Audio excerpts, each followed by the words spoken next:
안녕하세요. 국립해양문화재연구소 학예연구사 이명옥입니다. 저는 이번에 새롭게 국가지정문화재인 보물로 지정된 청자 사자형 뚜껑 향로를 소개해드리려고 합니다.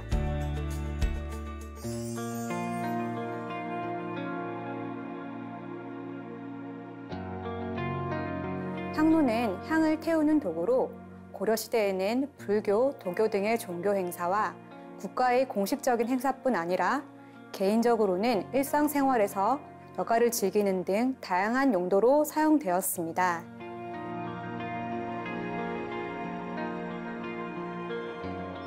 향로는 향을 담는 몸체와 위에 뚜껑이 올라가는 형태인데요.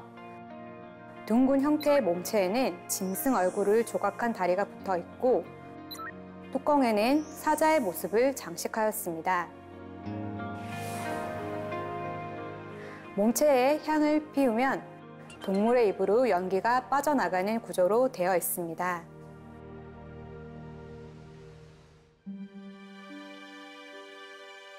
특히 이 향로는 2007년에서 2008년 충남 태안 앞바다에서 발견된 태안선에서 발굴되었는데요. 태안선은 고려시대 강진에서 제작된 청자를 싣고 개경으로 가던 중 태안대섬 앞바다에서 침몰한 배로 안에서는 2만 5천여 점의 고려 청자와 도기, 목관 등이 실려 있었습니다. 특히 목관에는 강진에서 만든 청자를 개경에 있는 최대경댁에 보낸다는 내용 등이 있어 태안선에 실린 도자기의 생산지, 목적지, 그리고 제작 시기를 명확히 알 수 있었습니다. 당시 고려에서 사자형 뚜껑 향로가 제작된 상황을 알 수 있는 자료로 선화봉사 고려도경이 있습니다. 이 책은 중국 북송의 휘종이 파견한 사절단으로 1123년에 고려를 방문했던 서긍이 한 달간 고려에 머물면서 보고 들은 것을 기록한 견문록인데요. 여기에는 다음과 같은 내용이 있습니다. 산의 출향, 사자 모양으로 만든 향로는 비색으로 위에는 짐승이 웅크리고 있고 아래에는 봉오리가 벌어진 연꽃이 짐승을 받치고 있다. 여러 그릇 가운데 오직 이 물건만이 가장 정교하고 빼어나다. 이번에 보물로 지정된 향로가 바로 기록에 나오는 사자 모양의 향로라는 사실을 알 수 있습니다. 고려시대에는 사자뿐 아니라 오리, 원앙, 기린 등 다양한 동물과 식물, 인물의 모습을 청자로 만들었습니다.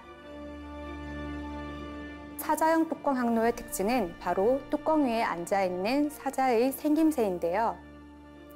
앞다리를 세우고 있는 사자의 얼굴은 몸에 비해 큰 편이고 뒷다리는 각이 져 있어 조금은 투박합니다. 하지만 목에는 방울이 달려있고 앞발로 2개의 보주를 쥐고 있으며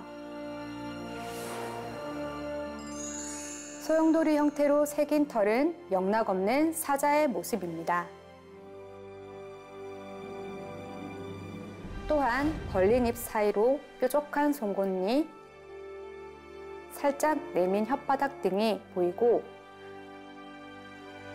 앞다리에는 볼록하게 튀어나온 근육을 표현하여 사자의 모습을 생동감 있게 나타냈습니다.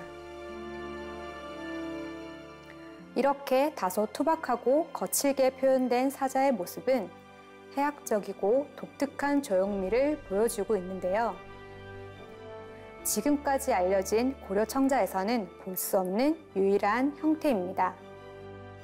이렇게 청자 사자형 뚜껑 향로는 제작 시기와 출토지가 명확하고 독특한 조형미 등 유물이 가지는 가치를 인정받아 보물로 지정되었습니다.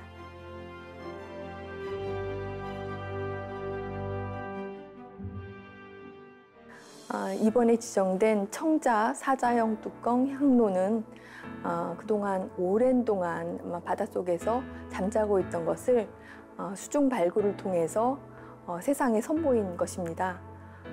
국립해양문화재연구소는 앞으로도 수중 발굴을 통해 잠들어 있는 많은 해양문화유산을 발굴하고 보존해서 그 가치와 중요성을 알리는 데 널리 힘쓰겠습니다.